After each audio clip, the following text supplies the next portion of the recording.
Hello, Willikins, and welcome back to another episode, video, whatever we want to call this. Today, I am going to be talking about one of the big things that is on the registry for the baby, and that is if you're scrolling through or looking at it, for those of you who do have the link and were invited to look at it, is there is no crib. And the reason being is because, one, cribs remind me so much of like baby jail cells. Now, I know that is like kind of like an extreme, quote unquote, way of viewing it, but it's true. I mean, if we can say one thing about humans, it is we know how to put things in cages, right? We do it to the animals in the zoo, we do it to marine life, we do it to humans, from when they start off coming into the earth and they're already placed in some kind of cage-like thing, like a crib or whatever. And we do it to our pets. So we have a really good way of putting things in cages. Now, what I am doing is going against that, going against the crowd, being different. And why is it that I'm doing this? One, because I think it is a better approach. And two, I am staying away from that kind of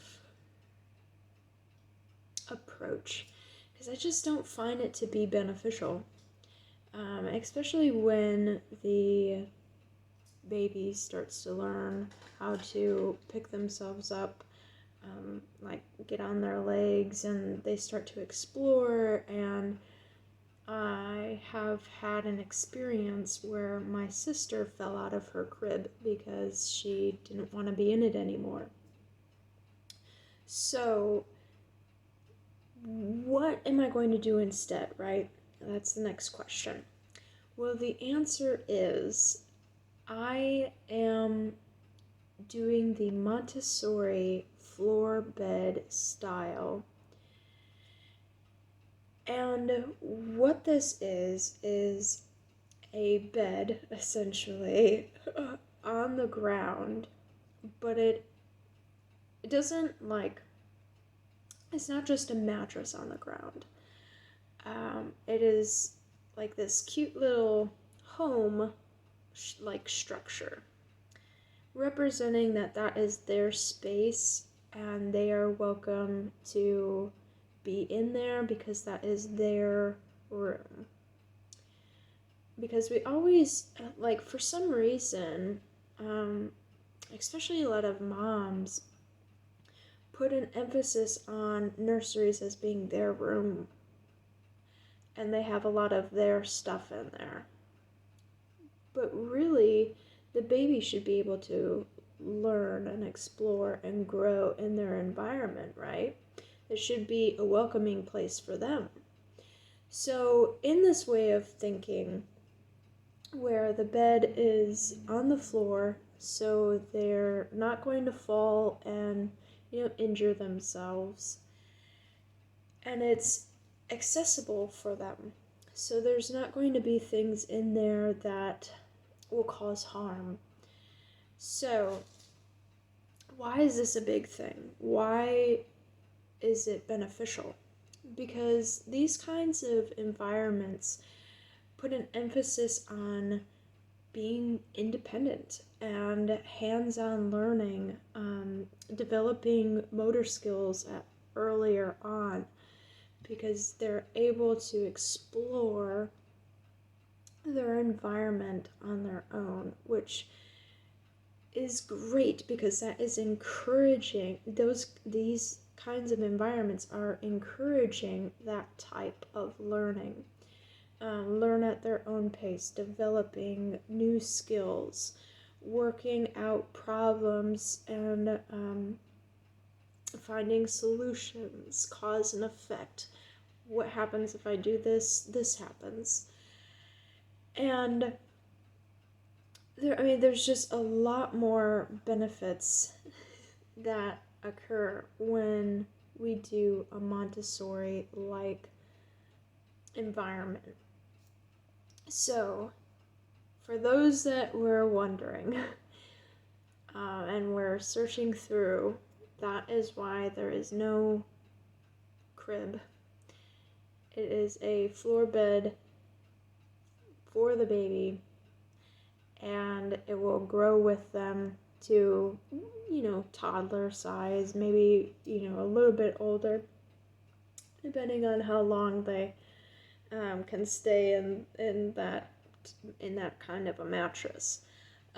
But this was the thought process, and it is different, and I get that some parents might freak out, but the thing to think about is I am not going to prevent my baby, from learning. If they want to explore something, if they want to read a book, or, there's a stuffed animal on the other side of the room that they really want to sleep with, but we didn't give it to them when we put him or her down to go to sleep, they can get it themselves and bring it to their bed and, sleep with it. There's a lot that is really beneficial, and I think that it is the path forward.